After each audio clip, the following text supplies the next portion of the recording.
buscar en nuestras Biblias al Evangelio de Juan, capítulo 7. Evangelio de Juan, capítulo 7, versículos del 1 al 9. Pero antes vamos a tener un momento de oración. Hermanos, esta mañana pues visité a la hermana Inés. El hermano Francisco está en una situación terminal y ella misma pide que los hermanos pues se den una vuelta por allá. Necesita de su iglesia, ella lo dice. Así que hermanos, les pido yo también encarecidamente que vayan, acompañen a la hermana. Este es un momento difícil en su vida. Así que vamos a orar por ella. También vamos a orar por la familia Hernández. Su padre partió a la presencia del Señor en esta semana, el hermano bien, como le decían, bienvenido. Y bueno, pues estuvimos en Ocoa con ellos, ellos están muy consolados, están tranquilos. No sé, no veo a Mirta por aquí todavía, ni a Samuel, pero ellos nos mandaron a decir que muchas gracias por sus oraciones, por su apoyo, y ellos tienen un gran consuelo de parte del Señor. Amante Padre que estás en los cielos, tú eres extraordinario, Señor, maravilloso. Nuestra mente no logra captar tu grandeza. Nuestra mente no tiene la idea en su capacidad de lo que es grande, cuán grande eres tú. Cuando pensamos en grandeza, pensamos en dimensiones, Señor. Pero tu grandeza no está sujeta a las dimensiones. No está sujeta al universo que te pueda contener. Porque eres tú quien contienes el universo, Señor. Tú eres extraordinariamente inmenso.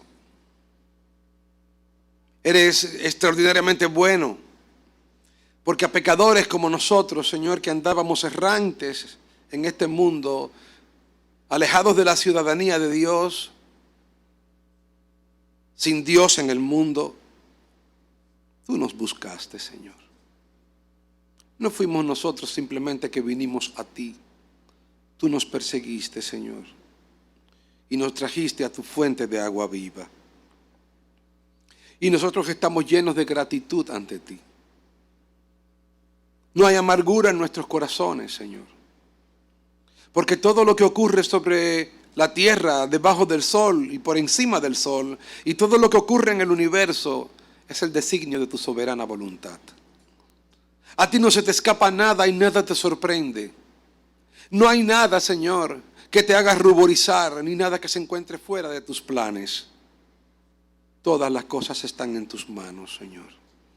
Las que nos parecen malas y las que nos parecen buenas, todas están, Señor, en la esfera de tu soberana voluntad. Y ahora te pedimos un consuelo muy especial, Señor, por la familia Hernández. Una fortaleza muy especial por nuestra hermana Inés. Ponemos a nuestro hermano Francisco delante de ti. Te pedimos, Señor, por toda nuestra congregación y te damos gracias por darnos la oportunidad de reunirnos alrededor de ti este día. En Jesús. Amén. Acompáñenme, por favor, a Juan capítulo 7. El tema de hoy es la incredulidad de los hermanos de Jesús.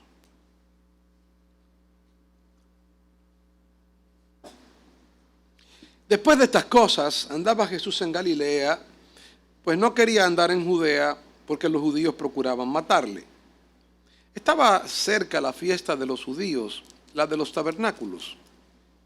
Y le dijeron sus hermanos, sal de aquí y vete a Judea para que también tus discípulos vean las obras que haces. Porque ninguno que procura darse a conocer hace algo en secreto. Si estas cosas haces, manifiéstate al mundo. Porque ni aun sus hermanos creían en él. Entonces Jesús les dijo, mi tiempo aún no ha llegado, mas vuestro tiempo siempre está presto. No puede el mundo aborreceros a vosotros, mas a mí me aborrece, porque yo testifico de él que sus obras son malas. Subid vosotros a esta fiesta. Yo no subo todavía a esa fiesta, porque mi tiempo aún no se ha cumplido. Y habiéndoles dicho esto, se quedó en Galilea. Cuando leemos esta porción de las Escrituras, nos parece encontrarnos ante un Jesús extraño, un personaje extraño, porque siempre tenemos la imagen de Jesús, de ese Jesús místico, que tiene encima una aureola y que sus hermanos cuando lo ven se ponen a sus pies y dicen: estamos delante de Jesús. Que María también se arrodillaba delante de Jesús. Que José decía: este es el niño Jesús que ha nacido en Belén. Y no nos da la impresión de que Jesús vivía una vida tan común y tan sencilla en su casa como cualquier otra persona. ¿Cómo? Sí. No nos da la impresión de que Jesús tenía hermanos también. Hermanos en la carne, hermanos en la sangre. Para la Iglesia Católica y los católicos esto es muy chocante, porque en la Iglesia Católica se entiende que María no tuvo más hijos. Pero solamente cualquiera persona que use un poco de la razón en la manera en la cual se lee el texto, se da cuenta de que quienes le están hablando allí son hermanos de Jesús, porque así es como los hermanos tuyos te hablan a ti en la casa tuya. Esa es la manera en la cual tus propios hermanos te hablan a ti.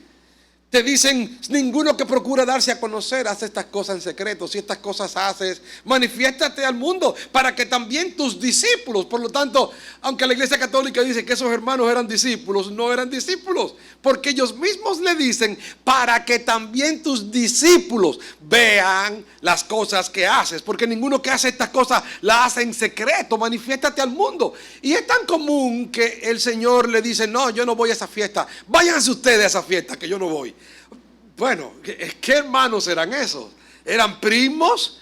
No, evidentemente tú le hablas así a gente que vive en tu casa, a gente que vive contigo.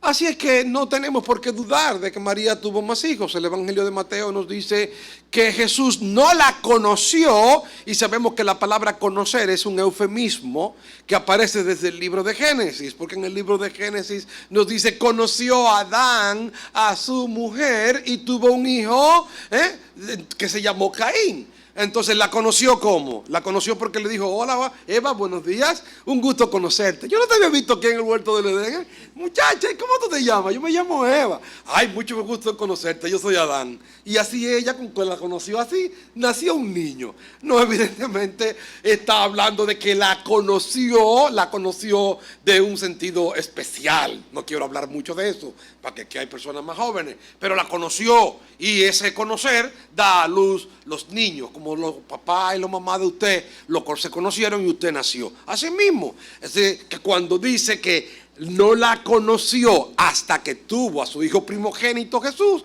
quiere decir que José no se llegó a María como marido, lo que implica que sí, Jesús tuvo más hermanos, y estos hermanos no creían en él.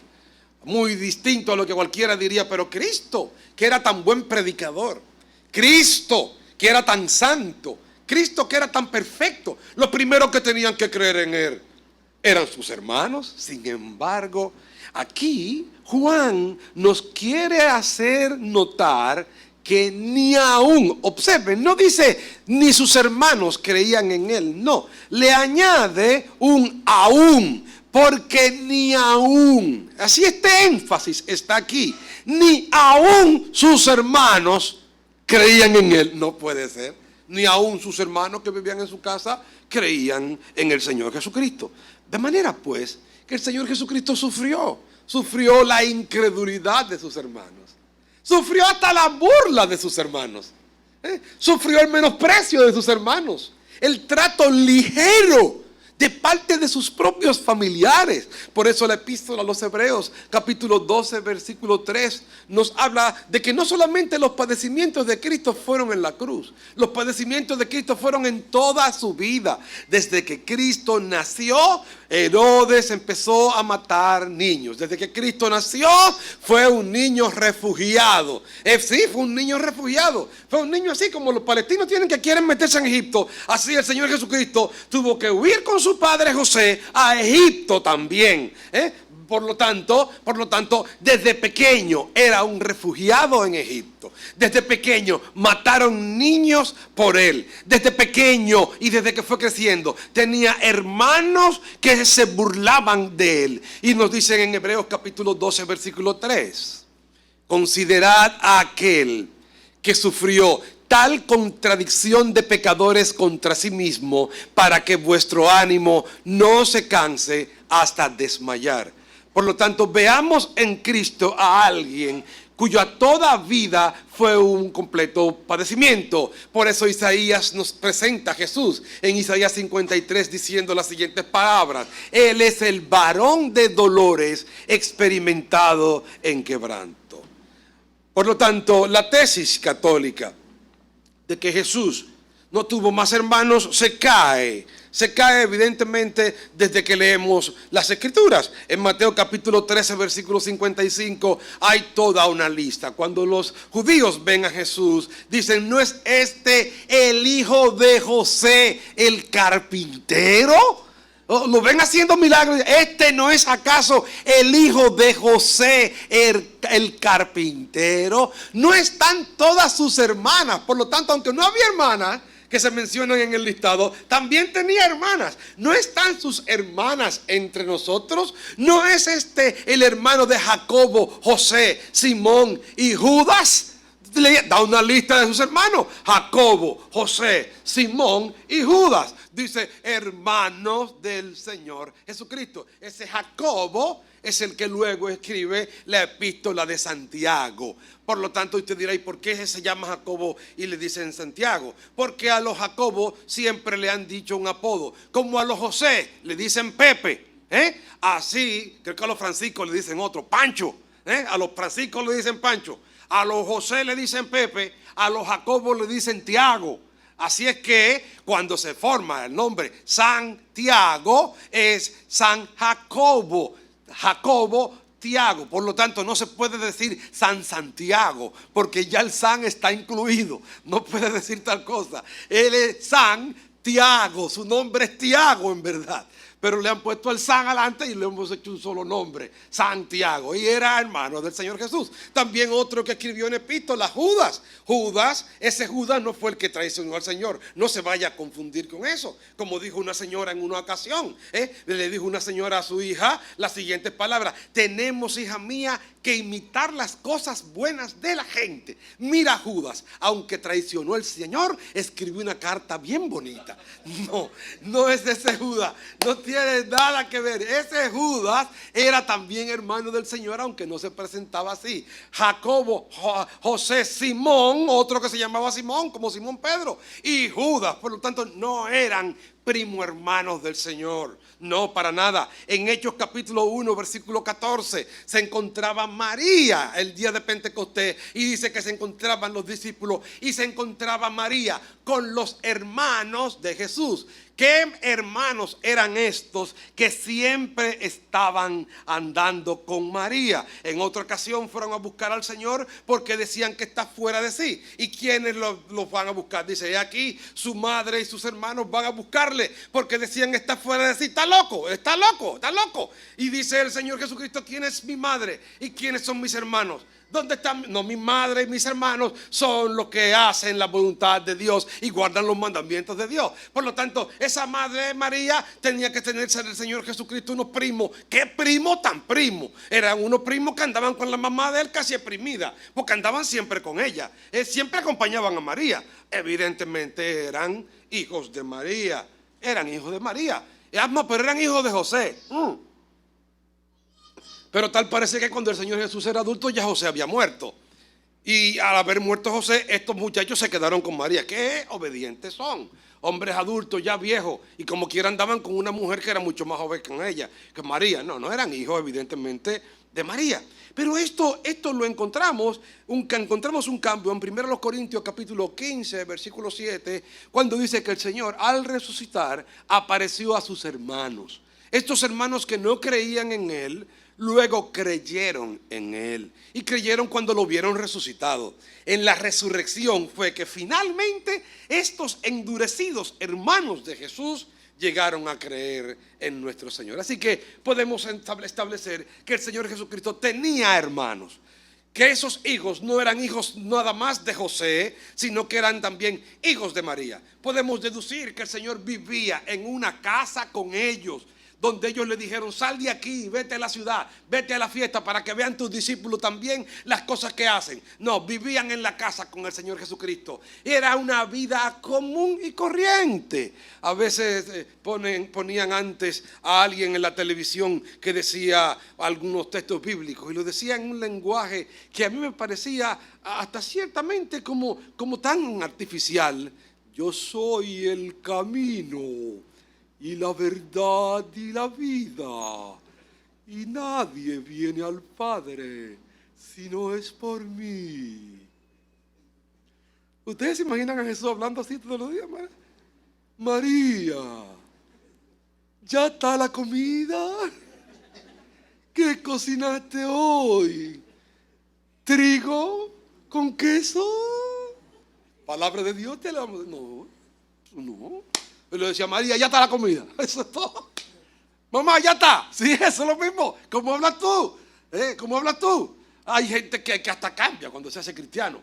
Hay gente que se pone tan seria que tú. Y hay predicadores que al predicar no hablan como ellos hablan comúnmente. Hablan con una voz como como que parezcan un viejo.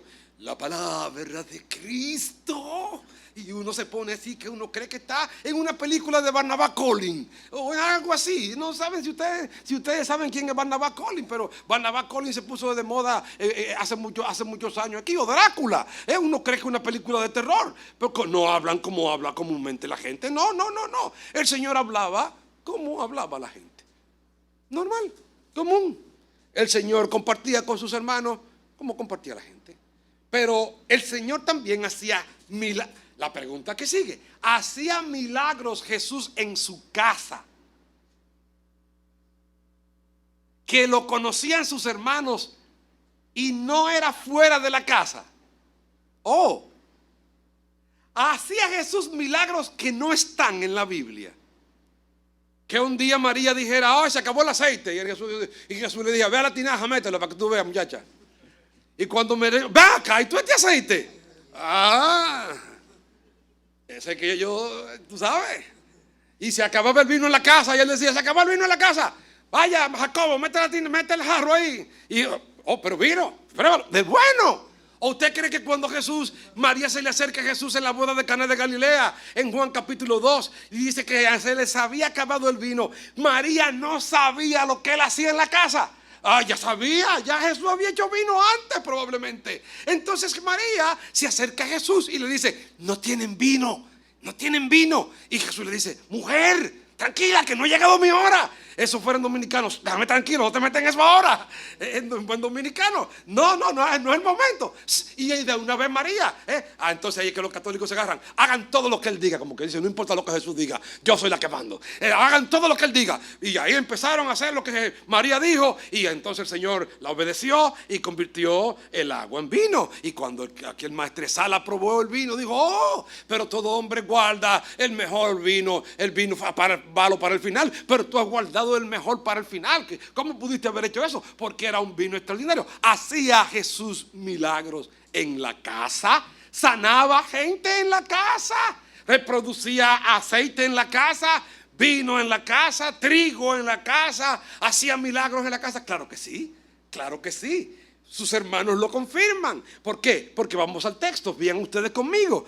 Vean el versículo 4. Porque ninguno que procura darse a conocer hace algo en secreto. Si estas cosas haces, manifiéstate al mundo. ¿Para qué? Dice: porque ni aun sus hermanos creían en él. Entonces, evidentemente, el Señor hacía milagros en la casa. Y los hermanos lo vieron. Y lo sabían. Y María lo veía y lo sabía. Y cada vez que José tenía un poquito de sed, podía decirle: dame un chin de vino, a favor, convierte esa agua en vino, que quiero un traguito.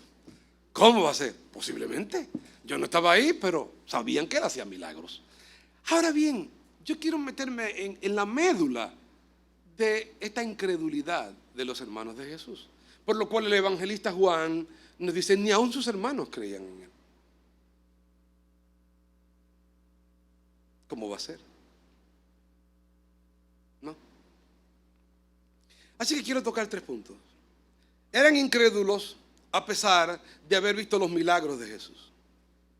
Segundo, eran incrédulos a pesar de haber convivido con Jesús. Y en tercer lugar, eran incrédulos a pesar de haber visto el buen testimonio de Jesús. Eran incrédulos a pesar de haber visto la gran cantidad de milagros que Jesús había hecho. Vieron los milagros de Jesús antes que los mismos discípulos del Señor Jesús. Le dijeron: para que también tus discípulos crean en ti y vean las cosas que tú haces.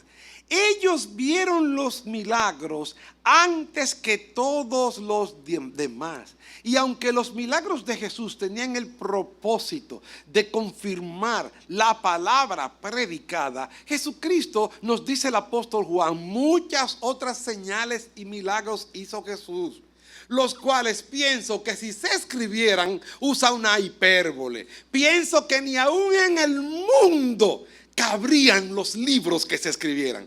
De manera que Jesús hacía milagros todo el tiempo, no es como usted se cree. Los que están registrados aquí es para que nosotros creamos. Y estos hermanos del Señor habían visto los milagros de nuestro Señor Jesucristo desde la niñez. Ella sabía que Él podía convertir el agua en vino. Sus hermanos lo vieron desde la niñez hacer una gran cantidad de milagros que no nos han llegado al día de hoy. Sin embargo, esto nos demuestra que una persona puede ver milagros. Una persona puede palpar los milagros de Jesús diariamente en su vida y no glorificar el nombre de Dios, no creer en Cristo. ¿Cuántas personas en el mundo son incrédulas? Se hace difícil ser un ateo en esta época. Yo fui ateo un tiempo, pero era un ateo que peleaba demasiado. Peleaba tanto como ateo, porque aunque yo decía que era ateo, yo decía: ok, yo soy ateo. Pero ¿quién fue que hizo el cielo? ¿Quién hizo las estrellas? ¿Quién hizo la tierra? ¿Quién hizo ese mar tan inmenso? ¿Quién hizo al hombre? ¿Quién hizo el aire? ¿Quién hizo los ojos? De tal manera que nuestros ojos pueden ver a todo color. No en blanco y negro como venían las televisiones de antes, no. Nosotros podemos ver en todo color. Ya yo no veo muchos colores, ya algunos se me van borrando. Pero ustedes, los que son más jóvenes, ven a todo color con sus ojos. Escuchan con sus oídos. Comen con sus bocas. Pueden respirar, pueden caminar, pueden vivir. Han recibido y han visto toda la misericordia de Dios en los milagros de la vida. Han visto todo el amor de Dios. Sin embargo, siguen siendo incrédulos. Son como los hermanos de Jesús. Ven los milagros y las maravillas de Dios, pero aún así no son capaces de creer. Hay gente que ve en Cristo a alguien que simplemente le hace milagros y que tienen a Cristo como un hacedor de milagros. Cuando tienen un problema, esperan un milagro. ¿Es un problema de dinero? Solamente tienes que pedir por dinero. Pide dinero y tú verás. Algunos de los predicadores usan mucho las palabras finanzas. El Señor va a mejorar tus finanzas. Y tenemos una conferencia de finanzas. Y tú verás cómo tus finanzas cambiarán. Y tus finanzas crecerán. Y tus números crecerán. Y pídele a Cristo para que crezcan mucho tus finanzas. Y esa es la palabra, tus finanzas, que te haga rico. Y como si Cristo fuera alguien que está para hacerte el milagro económico de que tú tengas buenas finanzas. Pero sabemos que no es así. No, que muchos de los que siguieron al Señor murieron pobres. Del mismo Señor fue pobre. Él dijo: las aves de los cielos tienen sus nidos y las zorras tienen su guarida, mas el Hijo del Hombre no tiene donde recostar su cabeza. Esperas milagros del Señor, esperas que siempre esté sano, pero sabes que no. No vas a estar sano siempre. Si estás joven, vas a sentirte muy bien durante un periodo de tiempo. Pero después que empieces a meterte en los 50 años, mira, te lo voy a poner más fácil en los 40, para ayudarte un poco. Cuando empiezas a meterte en los 40, te van a empezar a cantar el triglicérido y el colesterol. Van a empezar a darte pastillas de la presión. Créeme, quizás te den pastillas de la presión. O te baja o te sube. Cuando a mí me pusieron la primera pastilla de la presión, yo creía que la pastilla de la presión se la quitaban a uno. Y el doctor me dijo: no te preocupes, que pronto te la quitamos la pastilla. Fue una mentira. Cuando yo volví para el doctor, ¿cuándo es que me van a quitar la pastilla de la presión? No, mijo, las pastillas de la presión son para el resto de tu vida. Yo, ¿cómo? Sí, te la van aumentando cada vez más, cada vez más, cada vez más. Y cada cierto tiempo viene el médico. ¿Cuánto fue que te pusimos la vez pasada? 175 miligramos. Ahora te vamos a poner 325 gramos de hidroclorotiazida con tantos miligramos de losartán y tantos miligramos de ibersaltán y tantos miligramos de tanto saltán, que yo no sé para dónde que es saltán. En fin, ¿quién ha dicho que tú cada vez que te vas poniendo más viejo la salud te va a ir mejorando? Claro que no. Claro que no, te va a venir osteoporosis. Y olvídate, de alguna manera la salud no vas a tenerla siempre. Por mucho que tú pidas, si ya tienes 95, 100 años, es como me decía un pastor en el día de ayer, que una persona con casi 95, 100 años se le acercó a orar al pastor y le dijo, pastor, pídale al Señor que me sane. Y el pastor le dijo, pero vamos a pedir al Señor mejor que te salve, mijo. ¿Tú no crees que es mejor que pidamos por la salvación de tu alma ya? Ya tú tienes casi 100 años. Sí, bueno, sí, ya son casi 100 años. ¿Cómo que me sane? ¿Que me salve? Pero creemos, un día no va a ser más, no va a poder ser más. Llega un momento en que sencillamente te mandan a buscar. Ya.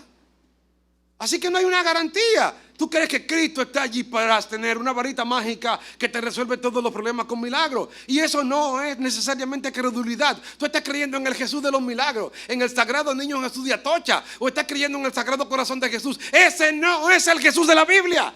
Estás siendo un incrédulo igual que los hermanos de Jesús. Jesús no está aquí para resolverte todos los problemas del mundo, para que tú seas plenamente feliz en la tierra. No, Jesús está aquí para ser tu Dios, tu Salvador, tu Señor, para ser obedecido, amado y para que tú vivas para la gloria de Él. Sea lo que pase,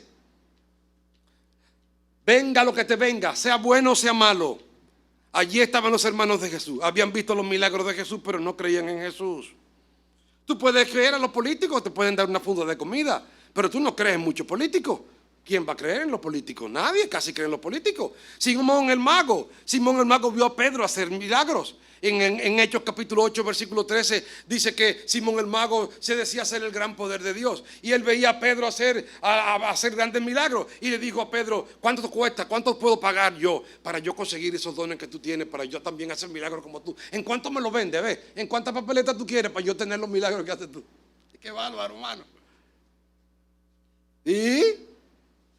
Y Pedro le dijo la siguiente palabra: óyeme, tu dinero perezca contigo, porque veo que en prisiones de oscuridad estás. Y dice que Simón el mago había creído. También creyó Simón el mago. Pero ¿qué fue lo que creyó Simón el mago? Creyó que los milagros se podían hacer, pero no significaba que Simón el mago había creído en Cristo, porque él seguía en prisiones de oscuridad. Y hay gente que sigue a Cristo por los beneficios que Cristo pueda dar, pero siguen en prisiones de oscuridad. Están oscuros. En segundo lugar, eran incrédulos a pesar de haber convivido con Jesús. Estaban rodeados de Jesús. Se despertaban, ahí estaba Jesús. Comían, ahí estaba Jesús. Se acostaban, ahí estaba Jesús. Cenaban, ahí estaba Jesús. Se bañaban en el río Jordán, ahí estaba Jesús. Caminaban por los desiertos de Judea, ahí estaba Jesús. Crecieron viendo a Jesús. Compartieron toda su vida con Jesús. Pero aunque tuvieron todo el tiempo con Jesús, no creían en Jesús. ¿Se puede? Claro que se puede. ¿Pilato conoció a Jesús? ¿O no lo conoció? Claro que lo conoció. Claro, no lo conoció como Adán y Eva se conocieron, para que no se vayan a confundir. Claro, ese no es el conocer. Aquí conocer tiene otra connotación. Conoció a Jesús, vio a Jesús. Vio a Jesús. Compartió con Jesús. Le habló a Jesús. Pero no significaba que Pilato conocía a Jesús. Pilato era un incrédulo. Judas conoció a Jesús, anduvo con Jesús 3 años, pero Judas no creyó en Jesús. Así que se puede conocer a Jesús en la carne y nunca haber conocido a Jesús. El apóstol Pablo dice las siguientes palabras: de manera que de ahora en adelante nosotros a nadie conocemos según la carne. Y si aún a Cristo conocimos según la carne, ya no le conocemos así. Ya no le conocemos así. Ya no tiene importancia que alguno haya visto a Jesús, que haya sido amigo de él, que se haya criado en el mismo barrio. Para nada, eso no tiene valor. Eso no tiene valor. Puede alguien, igual que los hermanos de Jesús, haber convivido con Jesús. Así que eso nos indica que el convivir con gente piadosa no significa que tú seas piadoso. El hecho de que tu madre sea cristiana no significa que tú seas cristiano. Mi padre me recuerdo que decía la siguiente palabra: yo me siento sumamente orgulloso de que yo tenga un hijo pastor. Así que cuando yo llego al cielo, lo primero que voy a decir es: yo tengo un hijo que es pastor. Yo le decía: papi, no te confíes en esa. Arrepiéntete de tus pecados y conviértete. No, pero es que yo tengo mi mayor orgullo, que tengo un hijo que es pastor. Ese es el mayor orgullo que yo tengo, que mi hijo es pastor. Así que pues, el cielo, cuando yo llegue, voy a decir eso. Agata Samuel, él es hijo mío. Qué bien. No para nada, eso no sirve para nada. Eso no sirve para nada. De manera pues que hay algunos que están aquí en esta ocasión que han vivido rodeados de la piedad. Han vivido con familiares cristianos.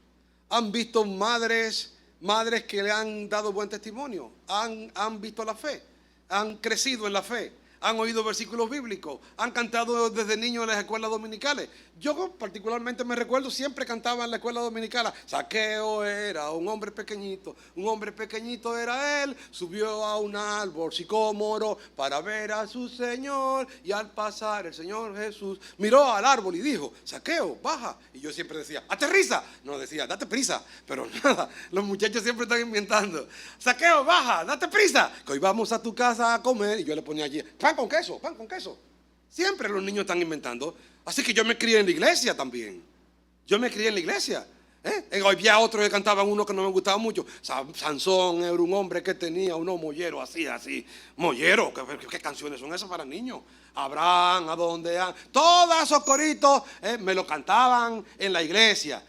Me encantaba la iglesia. ¿Sabía versículos bíblicos? Sabía versículos bíblicos desde niño. A mí me daba mucha pela. Recuerdo que mi madre me daba mucha pela. Era un niño tan bueno. Por eso cuando la hermana me dijo que su niño cumplía años el día 13 de enero, dije: qué pena, hermana, los niños que nacen el 13 de enero no se dan buenos. No se dan buenos. Pero mi madre me daba mucha pela. Mucha pela. Y yo no sé por qué en aquel tiempo, cuando le daban una pela, a uno le decía: cállese. ¿Se acuerdan ustedes? Le daban la pela y le decían a uno: cállese. En una, mi mamá me dio una pela y me dijo: cállese. Y yo le dije: sí, pero dice la Biblia, bienaventurados los que lloran. Y me dijo: vuélvase a callar, que le voy a otra pela, que está utilizando mal la Biblia. O sea que yo sabía la Biblia. Créalo. Pero eso no significara que uno fuera cristiano. Y tú has vivido con padres cristianos, con madre cristiana, con abuela cristiana. Has visto su testimonio, has visto su fe, has visto su amor. Pero eso no dice que tú eres cristiano. Eso no significa que tú hayas conocido a Jesús. El hecho de que tú cantes en la iglesia, el hecho de que tú ores, el hecho de que te hablen de la Biblia, no significa que tú seas cristiano y que tú seas más santo. Es posible que te pasen muchos años y tú sigas haciendo lo mismo. Sin embargo, en ningún momento has conocido a nuestro Señor Jesucristo. Estos eran hermanos del Señor Jesús. Habían convivido con Él, habían compartido con Él, pero el texto nos dice que ellos no creían en Él. Tú no has creído en Cristo aún. Tu alma no se ha arrepentido aún. Y has sido rodeado del Evangelio. El Evangelio te ha envuelto. Vives en un país que ni cuenta te das. Estás en una iglesia con libertad. Vas a un supermercado y hasta música de Jesús Adrián Romero ponen por la bocina, y de Marcela Gándara. Y en este país, en la calle, la gente te dice buenos días, y algunos te dicen, mucha gente te dice Dios te bendiga.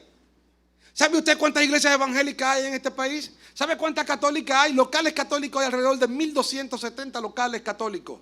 ¿Sabe cuántos ustedes, decía Diego Astacio el día pasado, que hay templos evangélicos? Alrededor de 15.500. 1.265 contra 15.500. ¿Usted cree que de verdad esta iglesia, este país es católico? Hace tiempo que no lo es. Hace tiempo que no lo es. Coja la Constitución, cuenta cuántas iglesias evangélicas hay. Hay una iglesia católica bien grande, sí, es un gran templo. Pero cuente cuántas iglesias evangélicas hay. Cuéntela, como decía el anuncio de antes. Cuéntelos, Austin. Cuéntelo. Sí, estamos rodeados del Evangelio. Pero eso no significa que esta ciudad sea cristiana. Eso no significa que tú seas cristiano. En la película El Padrino, Michael, la he visto tantas veces que me conozco los nombres de Michael, de Tony, de toda esa gente. La novela, sacado de la novela de Mario Puzo, un clásico. Pero el Banco del Vaticano le robó un dinero. En la película, claro, no vayan a pensar que yo estoy hablando de nadie aquí. Pero en la película, así, le robaron un dinero enorme. Y él fue a ver al Papa, el que sería luego Papa. Y él lo sentó en una fuente. Y le dijo: ¿tú ves esa piedra que está en la fuente? Esa piedra ha estado rodeada por el agua de la fuente todo este tiempo. Pero el agua nunca ha entrado dentro de la roca. Nunca ha entrado dentro de la piedra. Así pasa con Occidente. Así pasa con Europa. Así pasa con nuestro país. Ha estado rodeado del Evangelio. Ha estado cubierto del Evangelio. Pero el Evangelio no ha entrado todavía al corazón de muchos. El corazón sigue endurecido. Siguen negados a creer en Cristo. Y al igual que estos hermanos de Cristo vieron sus milagros, habían convivido con Jesús, pero Jesús no había entrado en su corazón todavía. Tus padres te han hablado de Cristo, tu madre te ha hablado de Cristo, has estado envuelto alrededor de la fe, pero aún no has creído. Así que eran incrédulos a pesar de haber visto los milagros de Jesús. Eran incrédulos a pesar de haber convivido con Jesús. Y en tercer lugar, eran incrédulos a pesar del testimonio que les había dado Jesús. Jesús nunca pecó. Jesús nunca cometió un pecado. Yo he tenido hermanos, aquí hay uno de mis hermanos. Él sabe que yo he pecado y he pecado muchas veces. Y yo también sé que él también. ¿Quién de ustedes no sabe los pecados que han cometido los hermanos? Es más, usted quizá dirá: el pastor de mi iglesia es un pastor muy santo. ¿Sabe qué? Si usted viviera en la casa mía con Sonia y nosotros, se diera cuenta de lo pecador que yo soy. Se diera cuenta de las veces que yo peco. Se dieran cuenta de las veces que yo hablo mal. Se dieran cuenta de las veces que yo me quejo. Se dieran cuenta de las veces. Y probablemente si usted viviera en mi casa. Es más, si usted tuviera una cámara que viera mi casa el día entero. Hace tiempo que usted no estuviera en esta iglesia. Y si yo tuviera una de la casa suya, hace tiempo que todos ustedes estuvieran expulsados de la sinagoga. Que no quedara nadie en la iglesia. Empezando conmigo. Para que no se asusten. Pero ¿sabe que estas personas vivieron con Jesús? Y nunca vieron a Jesús pecar. ¿Tú sabes lo que es eso? ¿Tú te imaginas lo que es eso? Vivir con alguien que nunca pecó. Pero tú debes preguntarte en algún momento dado: esto es extraordinario. Este hermano mío nunca ha dicho una mentira. Este hermano mío nunca ha mirado a una mujer para codiciarla en su corazón. Este hermano mío nunca ha desobedecido a mamá María. Este hermano mío siempre fue obediente a nuestro padre José. Este hermano mío siempre me ha ayudado en todo lo que yo lo he necesitado. Este hermano mío no ha tenido nunca ni siquiera un mal pensamiento por la cabeza. ¿Qué tanta perfección puede haber en alguien como en este Jesús? Sin embargo, a pesar de haber visto el testimonio de nuestro Señor Jesucristo, no creían en Él.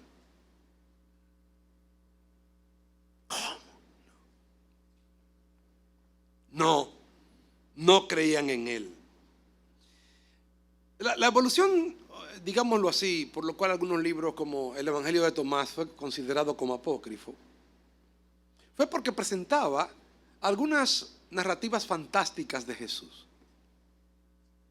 Se dicen que Jesús estaba haciendo unas palomitas de barro en un día de reposo y que un rabino se acercó. Por cierto, un rabino es un maestro judío. No tiene nada que ver con rábano y pepino. No es una combinación de rábano con pepino. Rabino, ¿sí? Parece como rábano y pepino. Mire, y un rabino le dijo: niño Jesús, tú no puedes hacer palomita en el día de reposo. Y que Jesús le dijo: no.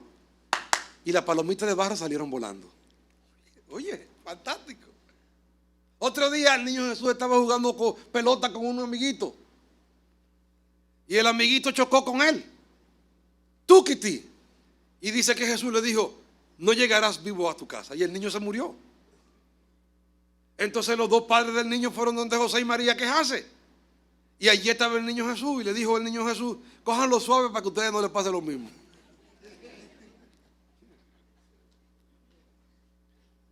Y entonces dije que eso era inspirado. No, los cristianos dijeron: no, eso fue un disparate.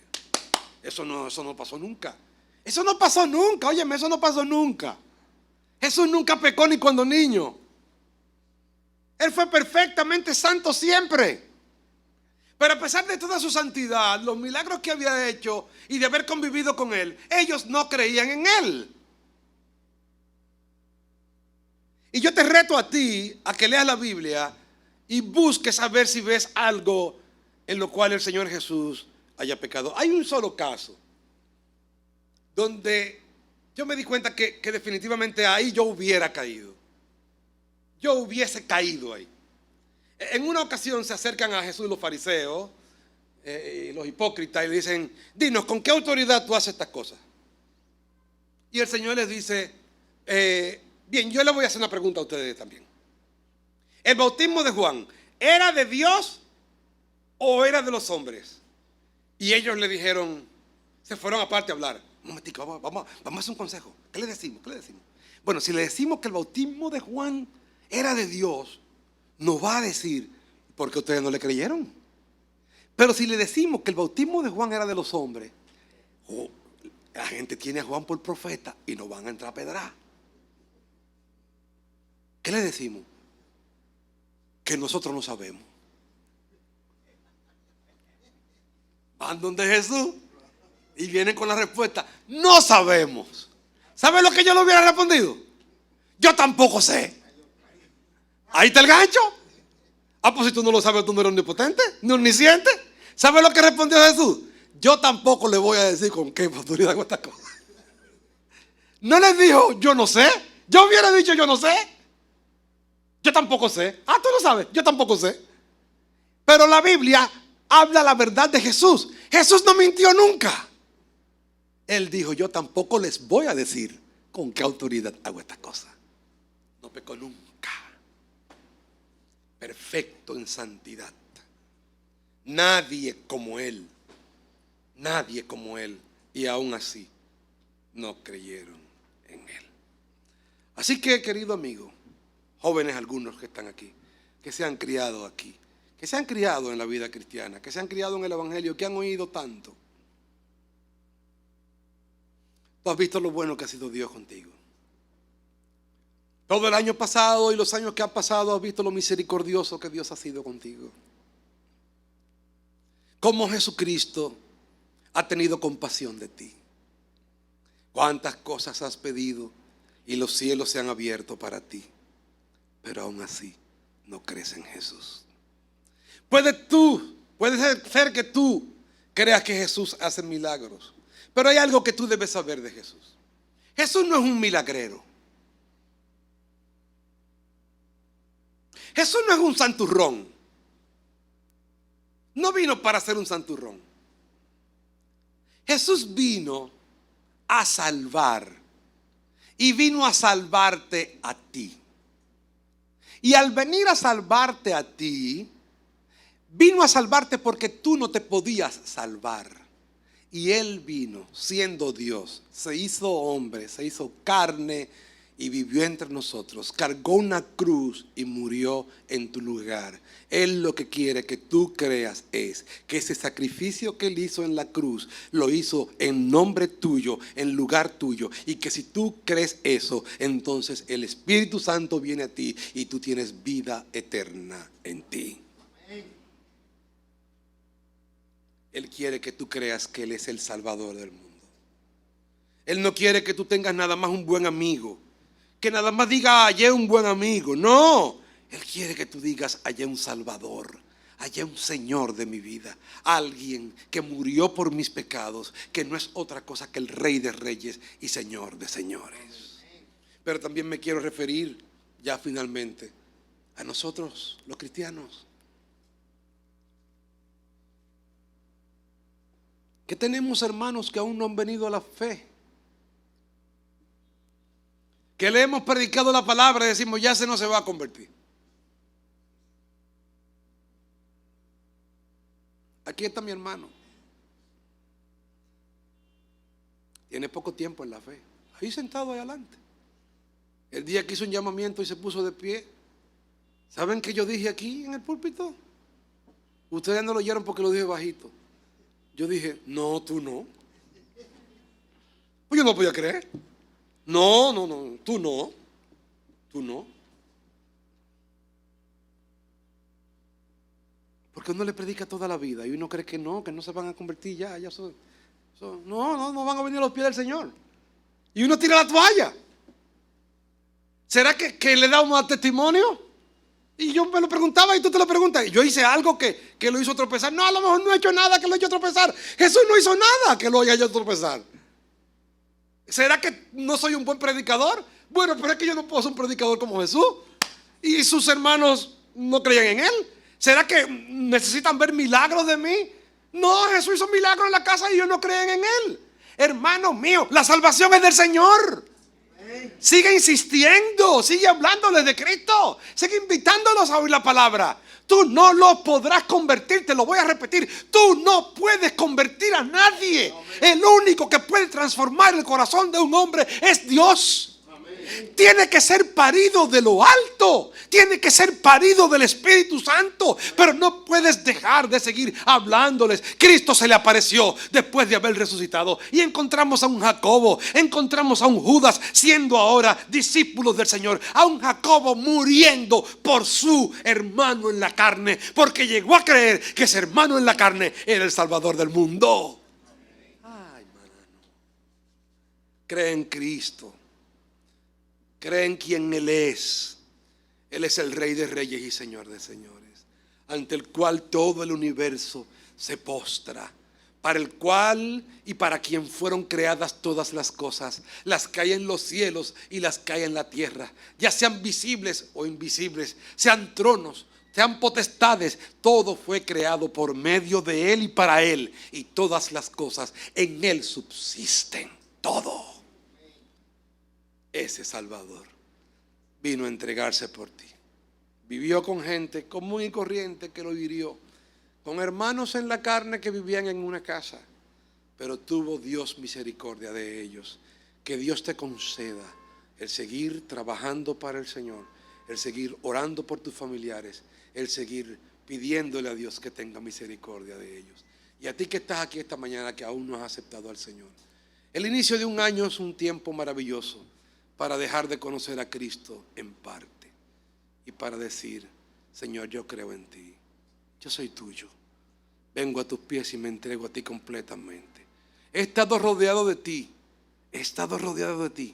pero no he creído en ti. Así es que vamos a orar. Amante Padre que estás en los cielos, tú eres un Dios tan extraordinario. Al entregarte por nosotros en la cruz, al darte por nosotros en la cruz. Te pedimos, Señor,